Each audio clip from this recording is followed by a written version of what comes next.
చూసారా ఫ్రెండ్స్, ఇది మొలకలు పెట్టిన నేను బొబ్బెర్లు ఉంటే ఈ బొబ్బెర్లు పెసర్లు ఈ విధంగా మనకు 5 రోజులకు ఈ విధంగా అవుతాయి. చూసారా, చాలా విటమిన్స్ ఉంటుంది ఇలా. మరి మాంసకృతులు ఉంటాయి. మరి మాంసం కంటే 4 రెట్లు ఎక్కువ ఉంటాయి. మరి ఇంత గొప్ప కూరగాయలు ఉంచుకొని మనం మాంసం తింటున్నామంటే మరి ఒక జీవిని చంపి తినడం ఎంత పాపమో అర్థం చేసుకోండి ఫ్రెండ్స్. మరి చాలా బాగుంటుంది ఇది.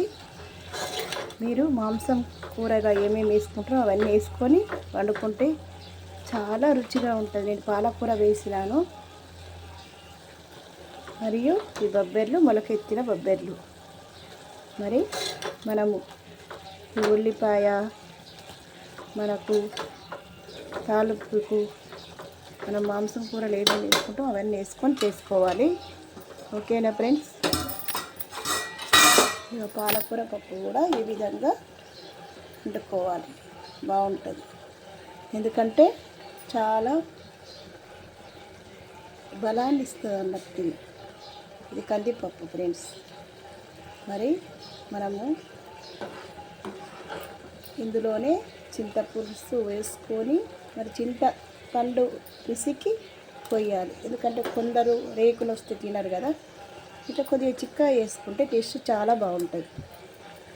పలుసా వేసుకుంటే టేస్ట్ అనేది కొంచెం తక్కువనే ఉంటుంది. కొంచెం ఇట్లా చిక్కగా గంటజారుడుగా చేసుకోవాలి ఫ్రెండ్స్. ఈ ఒక్క కూరతోనే తినచ్చు మనం. ఓకేనా ఫ్రెండ్స్. ఇది పప్పు కొంచెం ఉడికినాక పాలకూర వేసిన. నేను కుక్కర్లో వేసుకున్న వారు అయితే నేను కుక్కర్లో వేసిన కానీ స్వీట్ పెట్టలేను. ఓకేనా ఫ్రెండ్స్. మరియు ఇట్లా ఉడికిన తర్వాత కొంచెం ఉడికినాక పాలకూర వేసుకొని మనం పప్పు మొత్తం ఉడికినాక మరి చింతపండు పిసికి మనకు ఎంత కావాలో అంత పిసికి అలా పోసుకొని చాలాసేపు ఉడికిన తర్వాత మనకు ఆ విధంగా తయారవుతాయి. అప్పుడు మనం తాలింపు పెట్టుకోవచ్చు. ఉల్లిపాయ, మేము ఎల్లిపాయ వేయం ఫ్రెండ్స్. ఎందుకంటే ఎల్లిపాయ వేసుకోవడం వల్ల మనకు మెడిటేషన్ చేసే వారికి ధ్యానం కుదరదు. అందుకే మాంసం తినాలనిపిస్తుంది ఎల్లిపాయ తింటే. మరి మాంసం తినడం మహాపాపం అని తెలిసినప్పుడు మనం తినం కదా. మరి ప్రతి ఒక్కరు ధ్యానం చేయాలి, శాకాహారులుగా కావాలి అనేవాళ్ళు దీన్ని ట్రై చేయండి ఫ్రెండ్స్.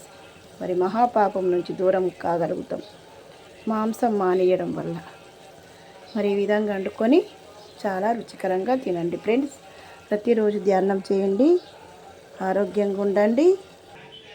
మరి ప్రతి క్షణం ఆరోగ్యంగా ఉండండి, ఆనందంగా ఉండండి. మరి పత్రిసారు చెప్పిన సూక్తులను పాటించండి. ఓకేనా ఫ్రెండ్స్. Thank you friends.